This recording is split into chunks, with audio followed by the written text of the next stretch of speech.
Jungle. Bonjour à toutes, bonjour à tous. Très heureux de vous retrouver pour ce nouveau numéro de Dingue de Sport sur Sport FM, la radio qui mouille le maillot. Nouvelle semaine, nouvelle aventure.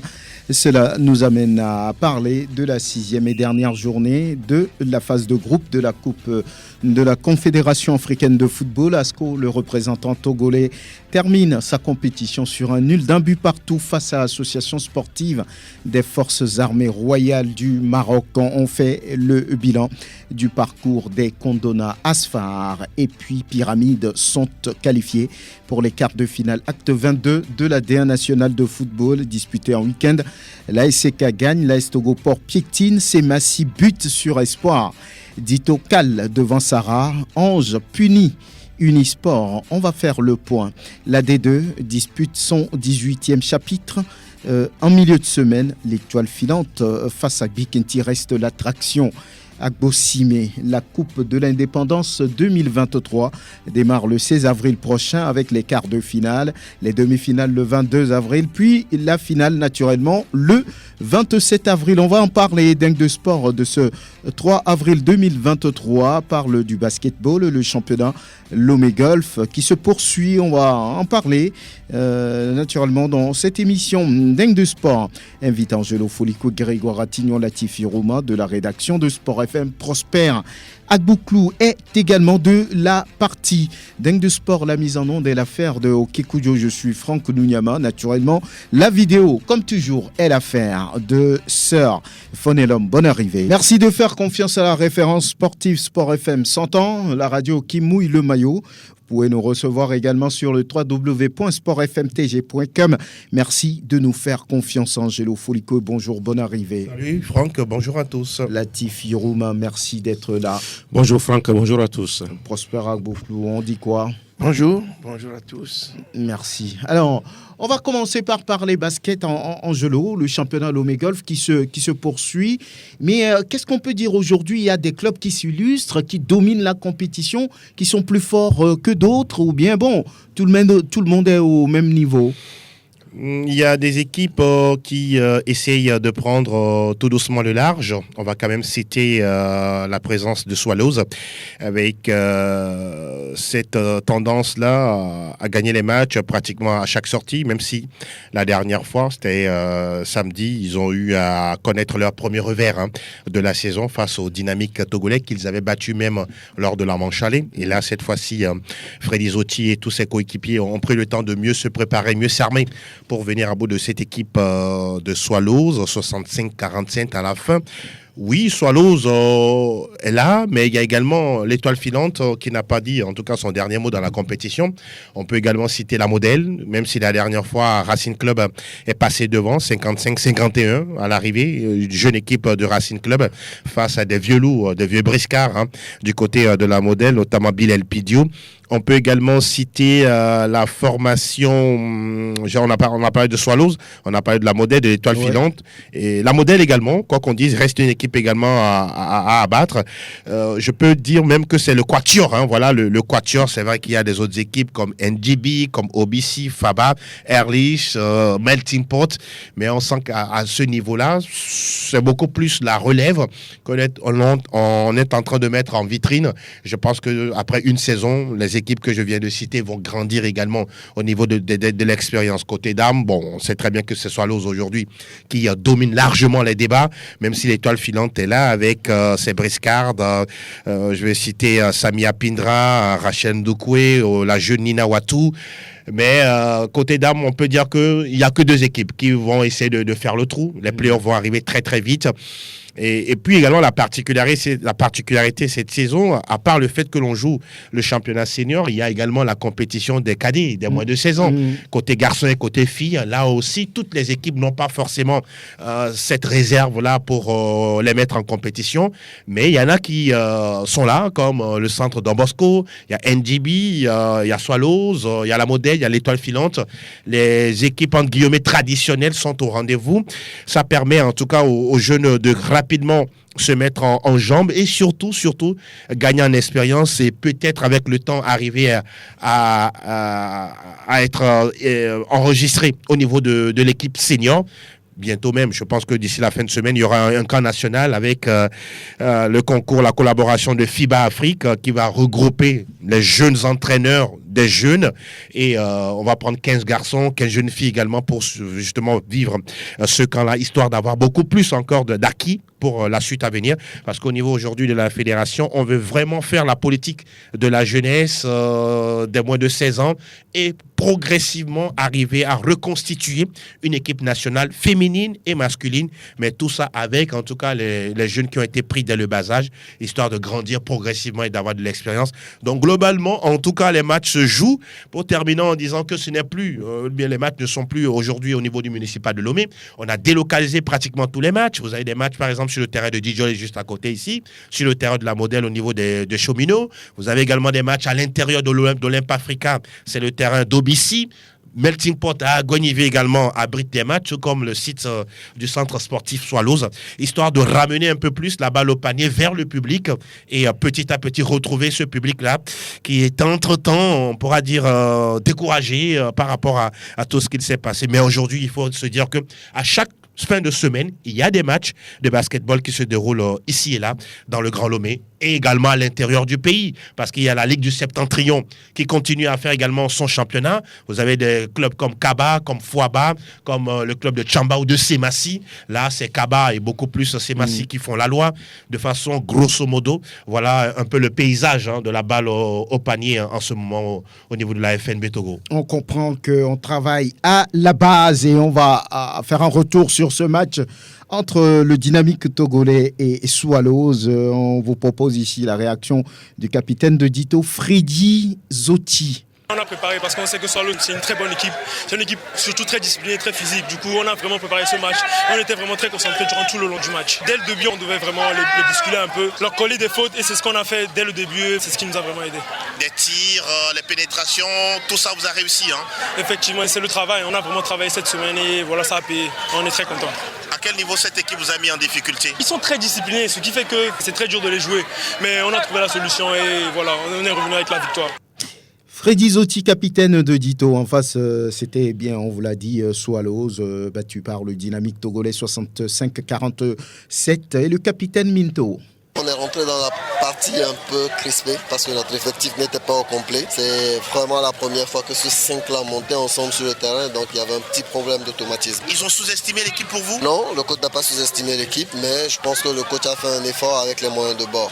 Nous avons beaucoup de blessés. Moi, je suis blessé par exemple. Nous voulons trouver le moyen de faire progresser les jeunes du centre. Effectivement, l'équipe Swallows vise à penser professionnalisme, à penser mettre en avant les jeunes. Le coach fait en sorte de pouvoir allier solidité d'équipe et puis 109. Le capitaine Minto de Swallows devant Angelo Folikou. Voilà, donc on a fait un peu le point par rapport à ce week-end. L'on parle maintenant football avec la compétition continentale qui se termine pour ASCO de Cara. C'était avec ce match de la 6e et dernière journée des phases de groupe. ASCO qui termine sur un nul d'un partout face à l'AS Phare du Maroc. Latif Irouma, vous y étiez. Mais globalement, qu'est-ce qu'on peut dire aujourd'hui d'ASCO? Le parcours, ASCO qui a terminé, on va dire, dernier de ce groupe-là. Qu'est-ce qu'on peut dire aujourd'hui? La réalité, elle est là. ASCO, dernier, logique, dans une poule qui était déjà compliquée face à deux clubs égyptiens et puis l'AS Phare du Maroc. Mais on retiendra quand même qu'ASCO a réussi quand même à faire match nul à deux reprises avec deux géants, même si Futur n'est pas aussi compté parmi les géants, puisque Futur est d'Égypte, on peut quand même le mettre dans les géants. Maintenant, hier, ASCO a tenu un échec, même si c'était à Kégué. L'AS Phare du Maroc, un but partout. On se dit que l'apprentissage a été corsé, dur pour les condamnants de la COSA, contrairement à l'AS Togoport en 2018 qui a réussi quand même à glaner des points, 2 victoires. Et même si l'équipe portière n'était pas qualifiée, on était plus ou moins satisfait quand même de cette première expérience. ASCO, c'est aussi une première en phase de groupe. On se dit que ça a été beaucoup plus compliqué pour ASCO. Le casting n'a pas aussi aidé. Les recrues qui sont venus en dernier moment n'ont pas aidé ASCO.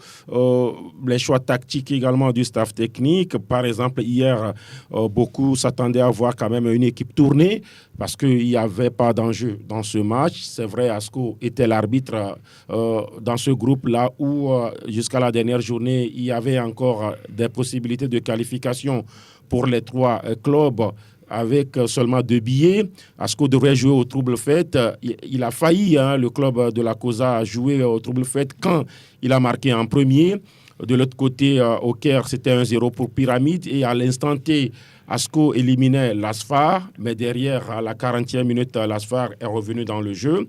Et donc, je disais que ça manquait d'audace. Hier, à Danso Ayao, on pensait par exemple le voir dans les perches en lieu et place de Sama Mahdiou.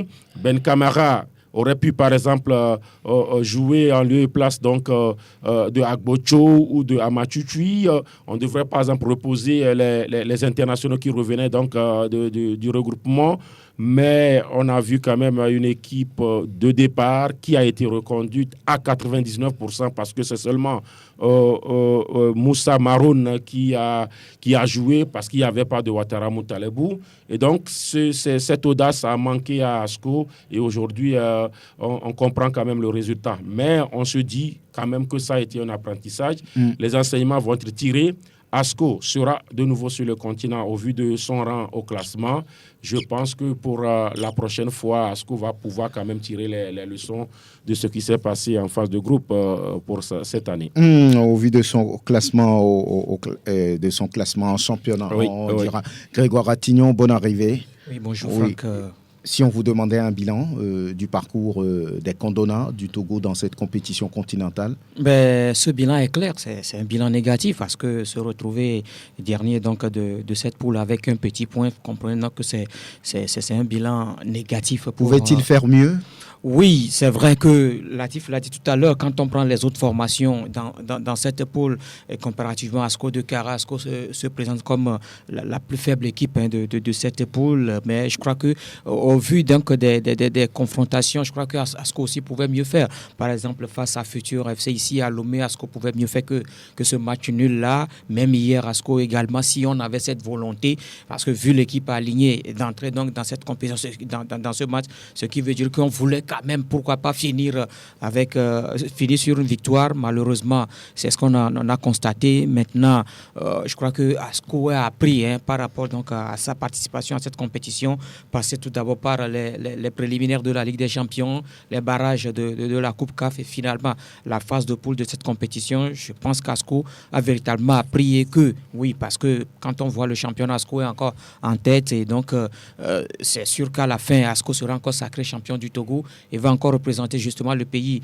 en Coupe continentale. Sans doute que cette participation du club de la COSA à cette phase de groupe de la Coupe CAF va permettre un tout petit peu à cette équipe-là d'apprendre quelque chose et pourquoi pas revenir un peu plus fort la saison à venir. Oui, Prosper Agboukou, oui, qu'est-ce qu'on peut dire aujourd'hui? Il y en a qui disent oui, il y a beaucoup de choses qui ont manqué aux représentants togolais, le casting au niveau des joueurs qu'on a recrutés, et beaucoup disent que ce n'est pas forcément ça.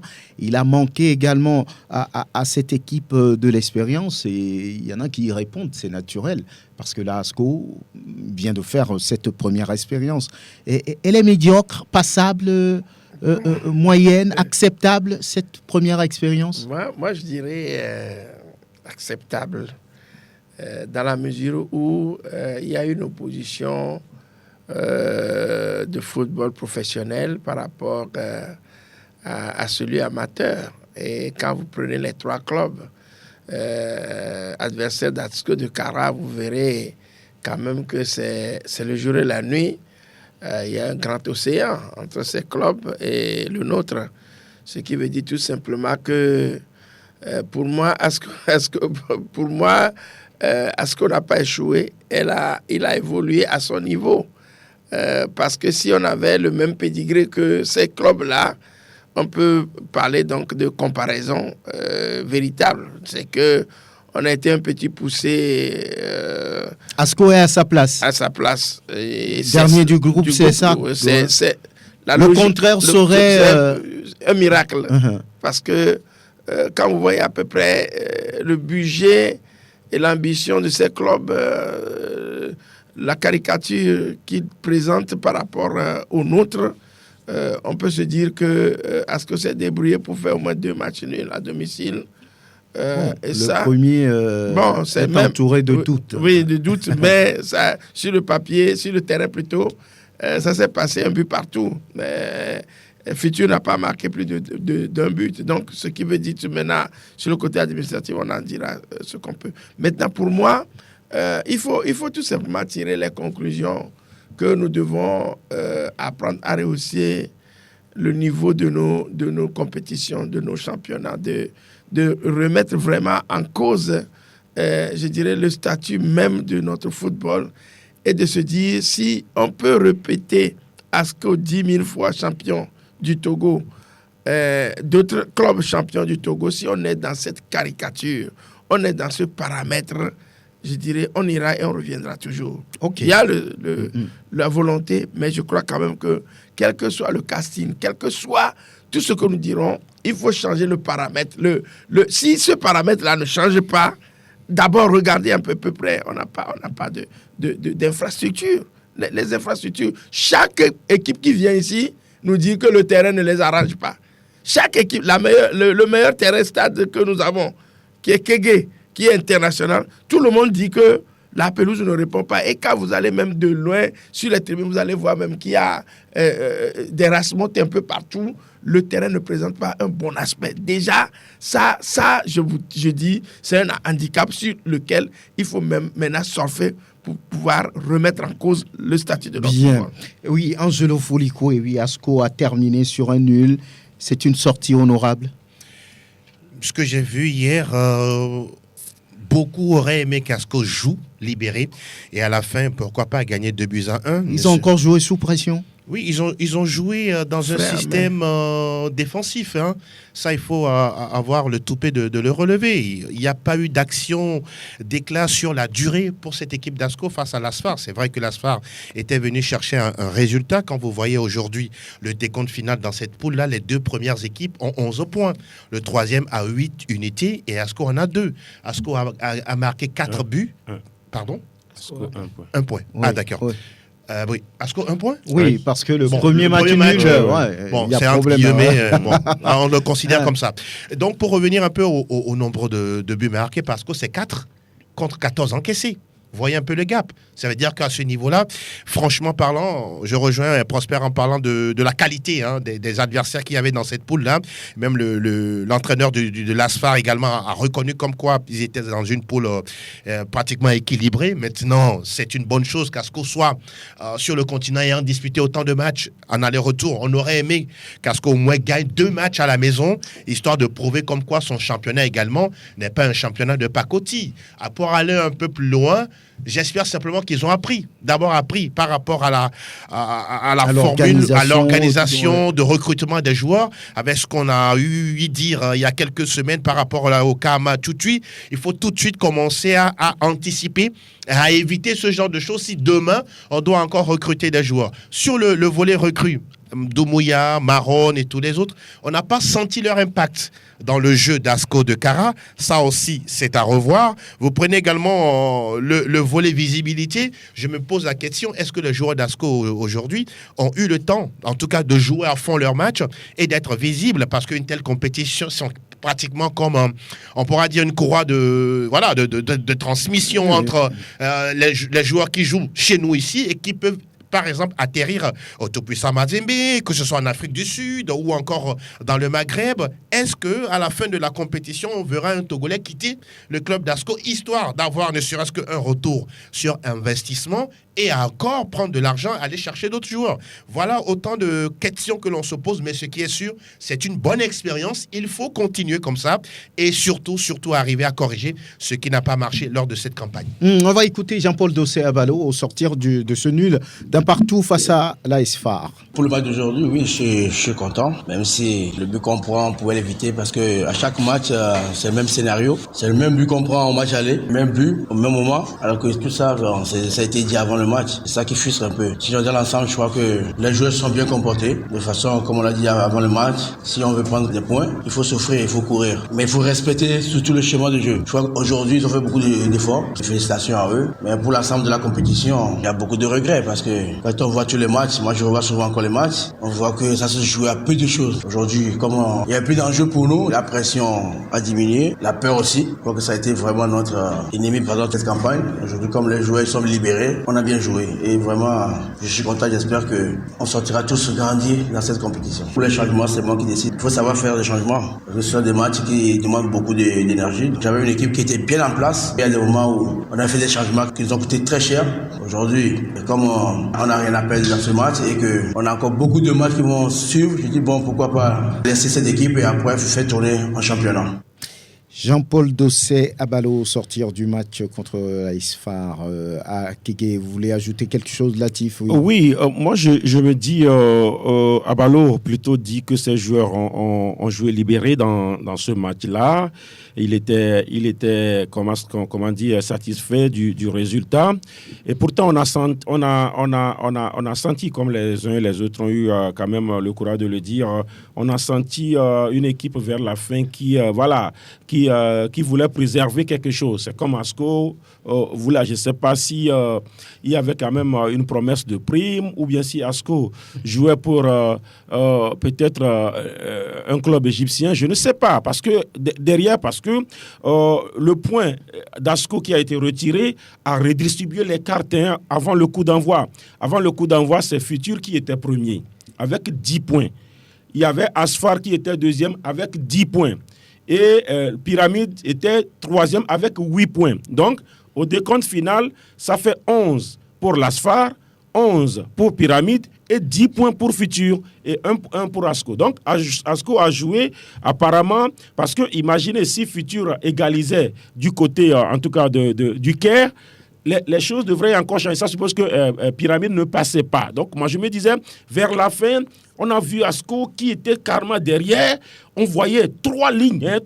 Il y avait la ligne défensive. Peut-être Asco ne voulait pas terminer sur une défaite. Voilà, je me dis, alors qu'il aurait pu se lâcher. Moi, je me dis, il aurait pu se lâcher. Est-ce qu'ils en ont les moyens? À un moment, oui, il fallait faire les changements. C'est ce que moi, je dis.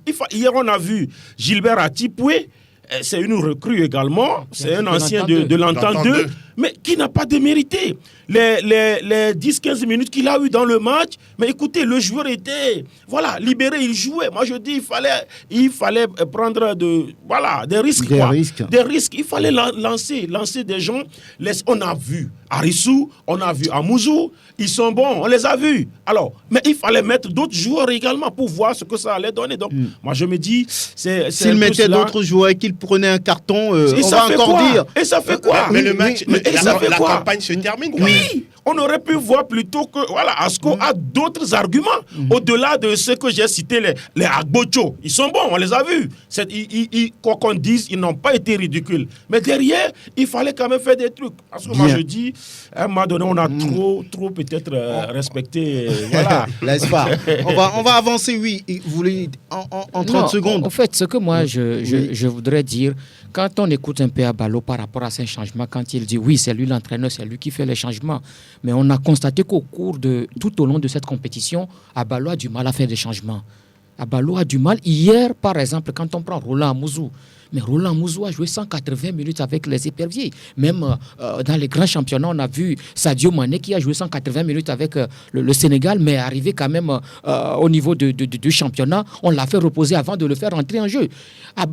Roland Amouzou a joué 180 minutes avec les Éperviers, on le fait jouer encore. 175, je crois. Il a été remplacé vers la fin. Voilà, et on le fait encore jouer tout au long de cette rencontre.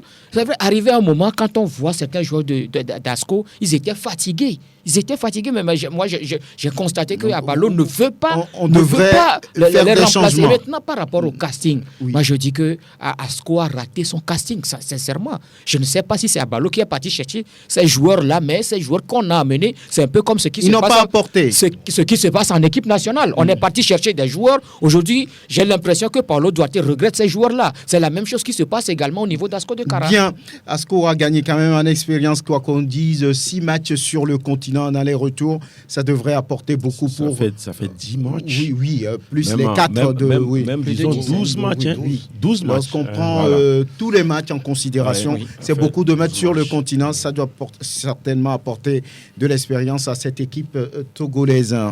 Et l'on parle maintenant de la Coupe de l'Indépendance édition 2023 qui commence, on va dire, le 16 avril prochain avec les quarts de finale. Les clubs retenus, D1, Asco, ASK, Dito et AS Bina.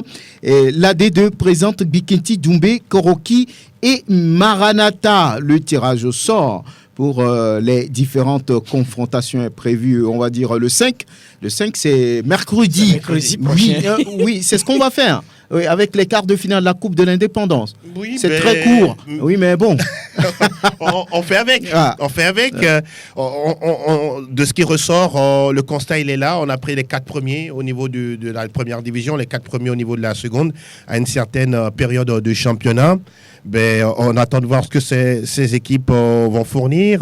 Mais comme toujours, la Coupe de l'Indépendance, le problème ou la discussion qui revient souvent, c'est ce qui est à l'intérieur de la cagnotte, quoi. C'est-à-dire que oui, on va jouer des matchs, mais on ne nous donne pas réellement ce que le premier, le deuxième, le troisième, le quatrième va gagner. Ça reste toujours une polémique. Ça vient encore, je peux dire, donner d'autres matchs, hein, parce que les compétitions ne sont pas encore terminées. Oui. Donc, ben, on espère simplement que les équipes concernées auront l'effectif pour disputer et surtout proposer des matchs de qualité au public sportif. Oui, Prosper Agbouklou, oui. Les quarts de finale pour commencer la Coupe de l'Indépendance. Oui, ça commence le 16. Oui. Bon, je crois que... Les choix sont bien faits. Asco, ASK, Dito et AS Bina. En D2, Bikenti, Doumbé, Koroki, Maranatha, c'est ça. Bon, ça revient à l'organisateur de faire le choix. Et je crois quand même que ce sont les critères qu'il a mis en place qui lui ont permis de tirer au sort. Je dirais bien sûr ceux qui étaient... Est-ce que c'est des tirages au sort? Oui, ils ont tiré au les sort. 4 premiers ont été Oui, pris ici et de l'autre côté.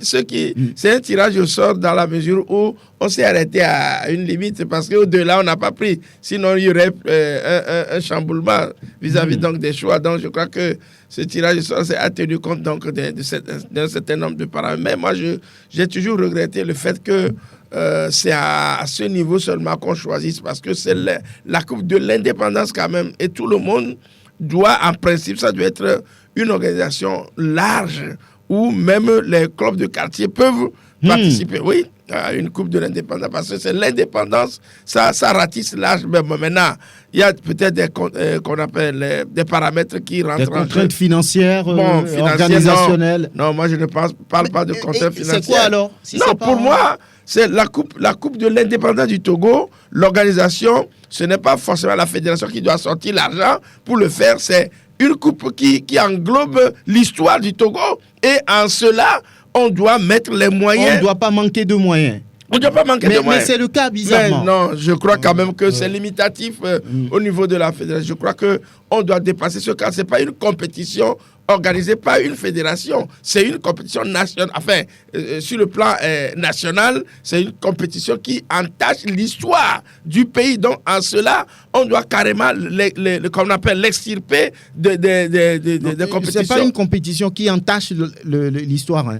Qui englobe, allais-je dire. Voilà. Je disais qui englobe l'histoire du Togo. Donc, ce qui veut dire tout simplement que on doit l'organiser de manière exceptionnelle. Bien. Et à partir même des confins du Togo. On doit ouvrir ça. Largement, oui. Grégoire. Oui, la Coupe de C'est pour aller l'Indépendance. vite. Oui, par rapport... moi, je reviens un peu par rapport au club choisi justement pour cette compétition. En première division, on voit qu'il n'y a pas de problème. Mais en deuxième division, c'est là où la question se pose. Avec Comment quel se club? fait-il que Maranatha se retrouve quatrième? de ce championnat parce que les classements qu'on nous avait présentés avant, quand vous allez sur les pages de la fédération, Maranatha n'était pas quatrième de ce championnat. Maintenant, par rapport à Ou bien ils ont gagné des points dans le bureau.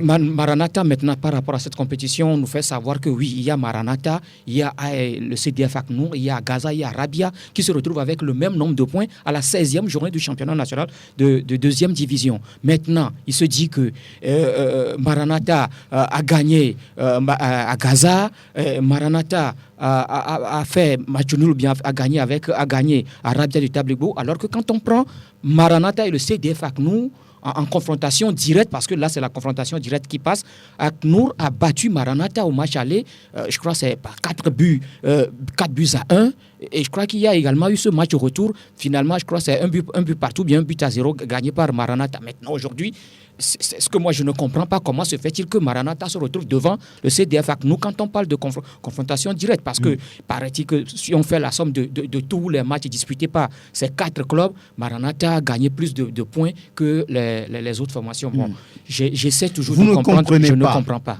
Latif, vous comprenez? Non, même en première division, il y a quand même à redire, parce que moi je dis ici en première division et si en deuxième division, on bloque le classement pratiquement à la 16e et qu'en première division, on va à la 20e. Il y a un problème parce que la 20e journée a été jouée le 11 mars. Nous sommes le 2-3 avril aujourd'hui. Alors, on va considérer le classement du 11 mars, alors que derrière, il y a eu le 18 mars, il y a eu la 21e journée. Moi, je pense qu'il y a un problème. Ça pose problème. Il y a certaines équipes qui sont lésées parce qu'il y a d'autres équipes qui auraient Peut-être qu'il y a d'autres paramètres que vous ne maîtrisez pas forcément. Non, mais nous, on analyse techniquement parce qu'il y a deux championnats. On prend la 16e journée. Avant la 17e journée de la D2, ils ont pris le classement de la 16e journée. Alors, avant la 22e journée de la première division, il fallait donc prendre aussi le classement de la 21e journée. Pourquoi on va chercher... équilibrer les choses. Oui, pourquoi on va chercher le classement de la 20e journée qui a été joué depuis le 11 mars. Nous sommes pratiquement en avril aujourd'hui. Moi, je dis, il y a d'autres équipes qui ont des matchs en retard, qui peuvent également jouer même un match nul et rentrer dans le Big Four. Donc, moi, je dis, à ce moment, il y a des choses à redire. C'est pourquoi il faut jouer. Voilà. Il faut l'organiser sur le plan national. Il faut l'organiser de façon large. On est trop minimaliste. À chaque fois, c'est une compétition nationale. Moi, je dis, si on n'a pas la Coupe du Togo, la Coupe de l'Indépendance fait office de Coupe nationale. La Coupe nationale, tout le monde joue. Même si Variété Sport FM est enregistrée à la fédération et veut jouer la Coupe nationale, elle s'enregistre, elle joue. En fait, c'est une Coupe nationale. Donc, moi, je dis, c'est à la fédération de trouver la formule. Même en février, faites jouer les petits clubs de Zémidjan qui se sont enregistrés et qu'ils s'éliminent. Jusqu'aujourd'hui, on dit, voilà, on prend les 8 clubs de première division, plus les clubs qui se sont éliminés. Et qui va donner les moyens pour Mais les moyens, c'est la Coupe nationale. Ça suppose que ce n'est pas du ressort seulement de la fédération de sortir les moyens. Mais si l'État ne donnait pas. C'est pourquoi je dis qu'on est minimaliste. Le Togo, je parle du Togo. Là, je ne parle pas de la fédération. On parle d'une Coupe nationale. Et quand on parle d'une Coupe nationale, on doit sortir les moyens. Mais quand à la fin on dit c'est 1 million, c'est 2 millions, mais c'est notre coupe à nous, la Coupe de l'Indépendance, ou soit la Coupe du Togo, mais on ne fait rien. La fédération, en réalité, ailleurs, devrait organiser sa propre compétition, c'est-à-dire la Coupe de la Fédération. Ailleurs, on parle de la Coupe de la Ligue. La Ligue en France, en Angleterre, ça veut dire que c'est la Ligue qui organise les championnats, qui organise sa coupe. Mais normalement, au Togo, ici, on a une fédération qui organise son championnat. Elle peut avoir la Coupe de la Fédération, c'est un exemple. Mais la Coupe du Togo ou la Coupe de l'Indépendance, mais il faut que le pouvoir sorte de l'argent. Il faut que la fédération aille chercher, sinon chaque année, ça parle, franchement, ce n'est pas bien. Voilà. Bien. On verra bien ce qu'il va se passer avec cette nouvelle édition de la Coupe de l'Indépendance. Le tenant du titre, c'est bien l'ASK, si je me trompe, qui a battu ASCO l'année dernière. On se souvient, on revient. Et l'on parle maintenant de l'acte 22 de la D1 nationale de football, avec ce score qui a surpris plus d'un. Prosper, c'était avec vous. Ange, qui punit Unisport. Qu'est-ce qu'il s'est passé ? Non, on a compris. Unisport était là. Unisport était là. L'entraîneur principal a estimé que ses enfants étaient sous le coup du mois de Ramadan avec assez de joueurs sur les titulaires. Il n'y avait qu'un seul qui était épargné. Bon, de l'autre côté, MTP a dit non, que lui n'a pas cru à cela, que chez lui aussi, il y avait des joueurs musulmans qui sont aussi sous le coup donc, du jeune. Donc tout ceci, je crois quand même que ça, c'est au-delà donc, des concepts vraiment du football. Maintenant, sur le terrain, je crois quand même que entre les deux équipes, on avait vu celle qui avait envie vraiment de gagner. C'était qui? C'était Ange qui avait vraiment envie de gagner. Unisport, les joueurs sont fatigués. Ils sont un peu fatigués. Ils n'avaient aucune envie. On n'avait pas senti en eux, déjà en début de partie, dès la deuxième minute, Ange s'est présenté avec beaucoup donc, d'engagement. Et ce qui fait quand même qu'on a senti vraiment que tout autre score en faveur du Unisport, si le score était en sa faveur, on dirait quand même que ce serait peut-être un non-match, un faux score qui ne reflèterait pas la physionomie de la rencontre. Sinon, AMTP, la dernière fois, a mis en place une équipe déterminée qui était concentrée du début à la fin. Mais on a en première mi-temps, il n'y a pas eu de but, mais la domination était déjà pour Ange qui vraiment s'est mise à mettre à partie dans cette partie pour pouvoir gagner du point. Vous savez, c'est une équipe qui est menacée de relégation avec seulement, je crois, 14 points. Donc, ce qui fait que la détermination y est. Et en deuxième partie, il y a eu des changements qui ont été vraiment salutaires, qui ont permis à cette équipe de gagner. Donc, 4-0, c'était si lourd. Je dirais que Unisport ne le méritait pas, surtout. Mais, vous savez, il y a eu des conditions du jeu où, pratiquement, quand vous voyez les joueurs, c'est là où j'ai compris un peu l'entraîneur d'Unisport qui a dit que ces joueurs étaient un peu, je dirais, en baisse de régime parce qu'on ne pouvait même pas boire. Et moi, je crois quand même que pour des compétitions comme ça, des jeunes comme ça, il va falloir trouver un modus vivendi pour pouvoir les aider. Parce que jouer 90 minutes sans prendre de l'eau, sans se désaltérer, oui, il y a les conditions de la religion, mais il y a quand même des concepts qu'il faut mettre en place pour pouvoir soulager ces joueurs-là. Parce que la dernière fois, il y a eu de la pénitence et j'avais eu pitié pour cette équipe d'Unisport. Pitié. Oui. On va écouter. Il faut dire que Unisport a quand même eu des difficultés en défense. Hein. C'est une équipe qui, en défense, c'est une véritable passoire. J'ai fait le match en temps de Unisport à Guenivé. C'est Yacoubou Noureddine qui sauve l'équipe. Hein. Oui. Donc, oui, il y a une certaine jeunesse qui est là, de nouveaux joueurs qui sont arrivés, qui ne sont pas vraiment encore aguerris, en tout cas, de l'expérience au niveau de la première division. Voilà, c'est aussi un paramètre. Un certain Papatrou parfait, qui est devenu, comme on appelle, naturellement joué sur les côtés, latéral, mais qui est maintenant dans l'axe. Ce qui veut dire quand même qu'il manque d'effectifs. Il y a aussi cela, il y a comment on appelle, le jeune qui a joué avec la JCA, Ouro. Très bien, on vous donnera le temps de vous en souvenir. On va écouter AMTP Sénat. Les jeunes ont décidé de jouer, ils ont joué, on a gagné. On doit être fiers, on doit être content, on attend chercher ça. Aujourd'hui, on l'a vu, nous sommes très fiers. On connaît à peu près la force de l'équipe d'Unisport, la façon dont ils jouent. On avait suivi le match aller. Je sais bien que la deuxième partie, on n'arrive pas à jouer. C'est le début d'un déclic. C'est le football, c'est le travail. On a encore travaillé pour préparer le match contre ACK. On prend le match par match. Donc, je ne peux que féliciter mes joueurs. Oui, AMTP Sénat, entraîneur de Anjou. J'allais partir de Ogodo, Thomas, qui était entré en jeu, qui a apporté quand même son génie technique. Mais c'est pas un joueur de FSA. Oui, même Papatrou, je crois. Oui, très bien. Donc je crois que de FSA et de Stéphane Antigos. Oui, très bien. Angelo Folico, oui. On va parler de ce match-là où la SOTR a évité le piège face à Kakad. 1-0. Oui, on pourra dire que c'était dans dans une forme d'expérience que l'OTR a pu gagner ce match. On a vu une belle équipe, une bonne équipe de Kakadl qui joue au football avec le capitaine Jean-Jacques Perret qui est resté toujours au sein de l'équipe. On se rappelle qu'il fait partie des joueurs qui ont fait monter le club en première division avec le coach Kembe Amaku. Sauf qu'en attaque, ça manque de peps, quoi. Oui, ça joue dans les couloirs, dans l'axe, au niveau de la défense. Sylvain Karango, il n'était pas là Non. Il n'est pas. Non, il est retourné. Il est retourné. Oui, peut-être dans le contrat, il ne devait pas jouer contre l'OTR parce qu'il était à l'OTR. Exactement. Ouais. Mais donc, sur la fiche, voilà, on n'a pas coché son nom. Donc, je pense que oui, 1-0. Beaucoup auraient aimé que la SOTR puisse marquer plus que ça. Ouais. Parce que c'est une équipe, en tout cas, qui regorge de bons joueurs. Vous avez Oro Ali Mousmao qui refait son retour. Entre-temps, il était mis sur le banc parce qu'il y avait une concurrence en milieu de terrain. Vous avez Seono Kwadjo-Eli, vous avez Olufade James, vous avez qui d'autre?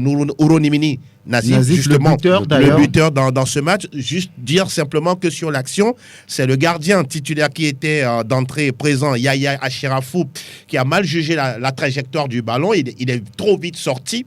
Nimini, bon, Nazif, c'est pas prié du bout de son pied, il envoie le ballon qui roule tout doucement, et bon, il ne pouvait pas le récupérer. Ça fait 1-0. Mais derrière, on a vu une équipe Kakadl qui avait envie de revenir dans le match, mais bon, toujours par expérience, la SOTR a su quand même garder ce précieux avantage jusqu'à la fin. Comme le dit souvent Messa Metoko de King, il prend match par match, et donc c'est à la fin, à 3 journées de la fin du championnat, qu'il dit qu'il va se prononcer s'il va jouer le continent, ou bien bon, aller chercher peut-être un score. À 3 journées de la fin. Il l'a dit. Là, on le sait, ce sera déjà fait. Ben, bon, on attend de voir. On attend de voir.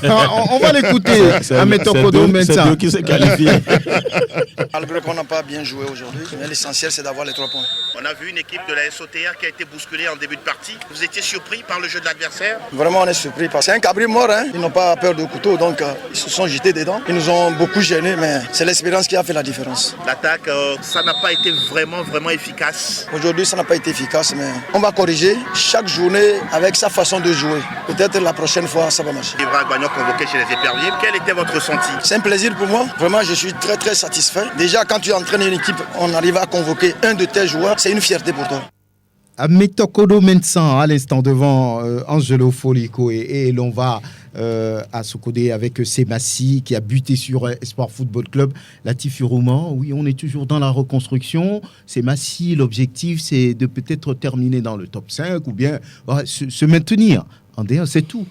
C'est ça? Non, au-delà du maintien, parce que Semassi joue souvent les premiers rôles, mais depuis 2-3 saisons, c'est compliqué pour les guerriers.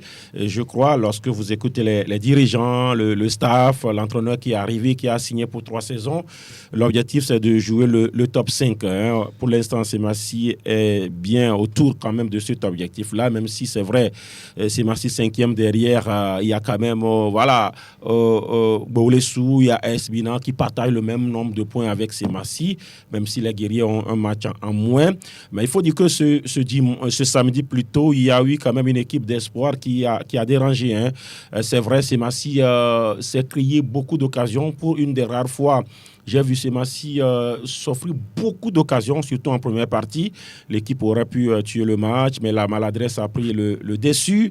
Il y avait le goal Uro Gafou, Suleiman, je crois également, qui était en état de grâce du côté donc de l'espoir du Zion. Maintenant, les joueurs de Bonfo Arimiao n'étaient pas arrivés à Sokodé en victime expiatoire. Ils étaient là pour rechercher quelque chose. Ils étaient là, ils ont joué, ils ont eu des occasions. Ils ont regardé droit dans les yeux des guerriers. Ils ont regardé droit dans les yeux Semassi, ils ont joué, ils n'ont pas véritablement été dominés dans ce match, même si Semassi a eu beaucoup d'occasions. Mais on a vu Espoir qui aurait pu également gagner ce match avec beaucoup d'occasions. Mais il y avait le jeune gardien Adnan, c'est son tout premier match après 22 journées. C'est curieux parce que Semassi a un jeune gardien, Alassani Ouroakbo, qui a fait 21 matchs sur 21, mais pour cumul de cartons, c'est son deuxième gardien, Adnan, qui était dans les buts, mais qui également a quand même pu rassurer son public et son staff, parce que sur certaines situations, Espoir aurait pu également marquer. Donc, c'est un match qui frustre un tout petit peu ces matchs-ci, mais dans la logique, je pense que Espoir du Zio a mérité quand même de revenir de ce côté avec le point du nul. Il y a eu la cérémonie du choix du meilleur joueur du mois. Hein. Oui, avec la plateforme des supporters, vous avez ces matchs à des supporters un peu partout. On parle des supporters à Agné, à Kpalimé, à Lomé, mais eux, c'est des supporters quand même qui ont créé une plateforme. Aujourd'hui, ils migrent vers une association. C'est Massi ou rien. Ils ont décidé, eux, de soutenir l'équipe en motivant quand même les joueurs. Et donc, le meilleur joueur du mois, ce n'est pas le meilleur buteur, le meilleur joueur. C'était le 4e trophée qui a été décerné. Il porte le nom d'une ancienne légende de ces matchs, ou bien d'une légende, Ouro Abbas. Souvenez-vous des années 80. Voilà, Ouro Abbas, le trophée Ouro Abbas, décerné au joueur Adjana Fatao, le dossard de ces matchs, qui, en mois de mars, a porté cette équipe. C'est vrai que le choix a été serré. Il y avait 2 autres joueurs qui étaient dans le top. Il y avait Avoto Abel, et puis il y avait Arunata Djundine également, mais finalement, c'est Adjana Abdul Fatao qui a été donc récompensé. Ça fait le 4e trophée. Après le mois de novembre, remporté par Alassane Ourouako, le gardien.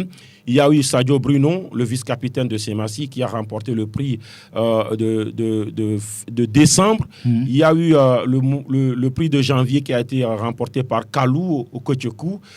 Février, il n'y a pas eu tellement de matchs, donc ils ont dû sauter le mois de février. Et donc le mois de mars, le 4e trophée est remporté par Adjana Abdul Fatao. Le 5e trophée, ce sera à la fin du mois d'avril.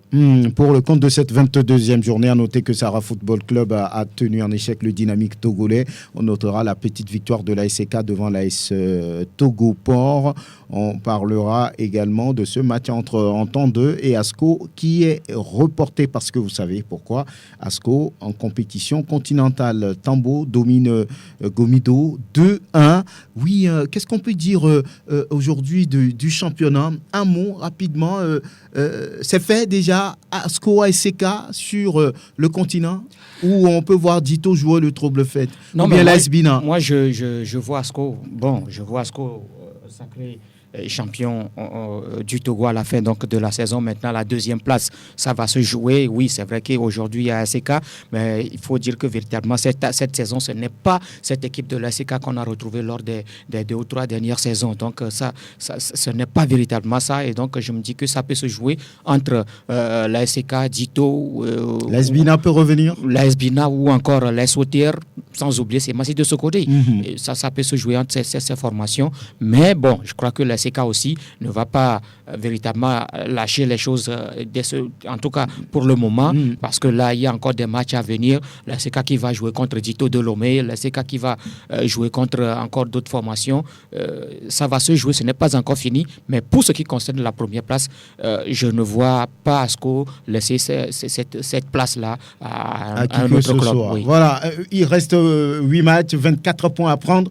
C'est fait. Bon, pour le titre du champion, c'est vrai qu'il peut y avoir quelques accidents de parcours où on dirait qu'Asco a encore 10 matchs à jouer parce qu'il a 2 matchs en retard.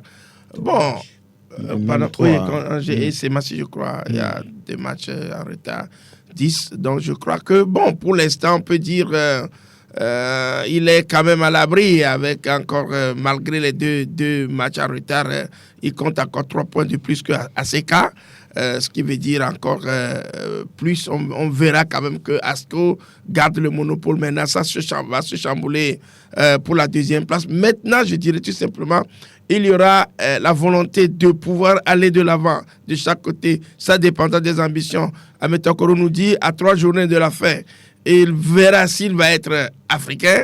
C'est ça la question. Donc, ça dépendra maintenant du choix fait par les staff techniques. Les dirigeants pour par pouvoir rapport dire les à la fin de saison. Oui. Parce que vous savez, l'engagement en compétition africaine C'est de gros sous. Ah oui. Oui, qu'est-ce qui peut se passer? Asco, bon, peut-être intouchable au vu de tout ce que le club est en train de montrer.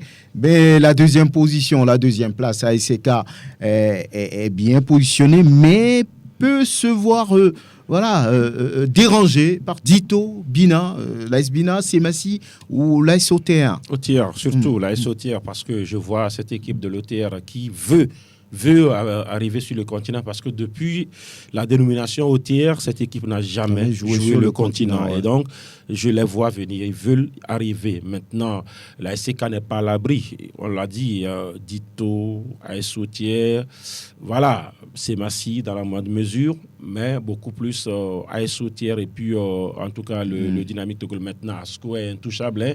Asco, l'objectif majeur, moi j'ai bien suivi l'honorable. Un jour, c'était sur nos antennes.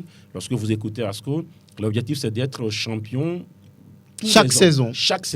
Et donc, être sur le continent et apprendre. Et chaque champion. Très bien. Donc, ils ont déjà égalé un record détenu par Semassi, être triple champion consécutivement. Cette année, ils vont battre ce record, c'est-à-dire établir leur propre record, être champion 4 fois consécutivement.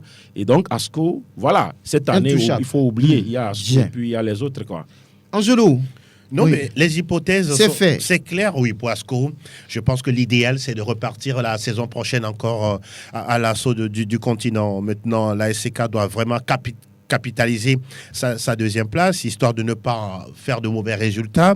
Et puis derrière, je pense que Dito et l'AS Bina n'ont pas dit leur dernier mot. Ce sont des équipes qui peuvent enchaîner des victoires et j'ai l'impression que la deuxième place sera superbement serrée. Et au meilleur à qui le veut, tout simplement. On va voir et on se projette maintenant sur les résultats de la 6e journée de la D3, puis la 18e journée à venir de la D2 avec Grégoire. La 18e journée se joue mercredi et jeudi. Voici donc le calendrier. Faudan de Dapaon reçoit le CDF Aknour Akara mercredi prochain, bien sûr. Agua de Kosuntu joue face à Kotoko de la Vie au stade municipal de Sokodé. Le stade général Améi de Wame abrite la rencontre Maranatha de Fiokbo, Arabia de Tablibo. Agaza de Lomé reçoit dans son entragbo Sime Doumbé de Mango. La Jeunesse Club d'Agoué à la JCA joue face à Foupa de Sotoubois. 2 matchs se jouent jeudi à Sokodé. Koroki Metete de Chamba affronte Ifodje d'Atapame, puis sur le terrain d'Agaza Bossime, Étoile Filante affronte le leader Bikenti de Bassar. La D3, c'est la 6e journée qui a été disputée samedi. Voici les résultats dans la poule A. L'Étoile polaire s'incline devant Winners de Macéda, 1-2. Asfosa de Lomé prend le dessus sur Carmel de Kégué 1-0. Victoire également d'Ignace Football Academy devant Lyon de Romario, 1-0. Et puis défaite de Liberty Sport Academy d'Agboudrafort à Franciscain face à Juventus de Tochi Batome, 0-1. Dans la poule B, Atlantique a été battu par Olympique de Vaud, 0-1. 2 pour Koto, FC de Moretan, 0 pour AS Génité d'Agou. JJK est venu également à bout d'Okiti de Badou, 2-0. US Gleis s'incline à la maison devant AS Tchekpo de 2-2. Dans la poule C, Agodobi FC prend le dessus sur AS Mon, 1-0. Nul 2 partout entre US Agbandi et Aledji de Tchébébé. Abou Ossé Danier a disposé de Lion d'Afrique de Ouassarabou, 2-0. Le match mini-guerrier Tchaoudjou Athletic Club se joue ce lundi. Enfin, dans la poule D, victoire en déplacement de Tafas de Kanté face au tout-puissant Sarah, 1-0. Bunja de Ketao dispose de l'Est d'Ankwen, 1-0. Les 2 matchs restants, Arsenal de Kara Sud face à Jeunesse Sportive de Dapaon se joue ce lundi à Kara, et puis à Saint-Cassé, MCC reçoit AS Djermambou de Mango. Voilà, Grégoire Attignon, merci. À noter que pour la 18e journée à venir de la D2, ce match entre Bikinti et l'Étoile Filante s'affiche comme le match au sommet. Ça va être intéressant à Bossime. Ici, ce sera tout pour aujourd'hui. Prosper Agboklou, merci. Grégoire Attignon, merci d'être venu. Latif Yorouma, Angelo Folikoé. Et puis, à la vidéo, c'est bien Sir Phone et l'homme. Ok, Koudio, à très bientôt.